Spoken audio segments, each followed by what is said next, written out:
ኢራን በተባበሩት አረብ ኤምሬትስ ላይ በፈጸመችው ጥቃት በኢትዮጵያውያን ዜጎች ላይ ጉዳት ደረሰ።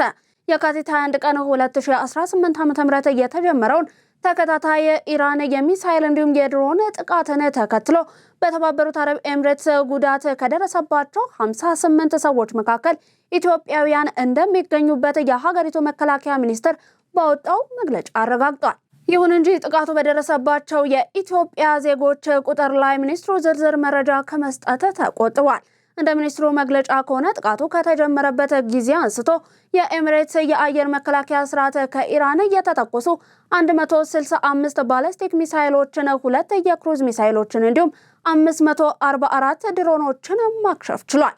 ከጥቃቱ በኋላ በሁለተኛው ቀን ብቻ የኤሚሬትስ አየር ኃይል እንዲሁም የአየር መከላከያ ክፍሎች 20 ባላስቲክ ሚሳይሎችን ያወደሙ ሲሆንም 8 ባህር ውስጥ መውደቃቸው ተገልጿል።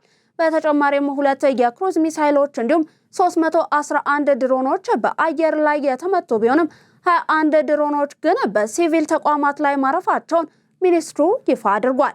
ከየካቲት 21 ቀን ጀምሮ ወደ ኤሚሬትስ አቅጣጫ ከተወነጨፉት 165 ባላስቲክ ሚሳይሎች መካከል 152ቱ ሲወድሙ 13ቱ ደግሞ በባህር ውስጥ መውደቃቸው ተመላክቷል።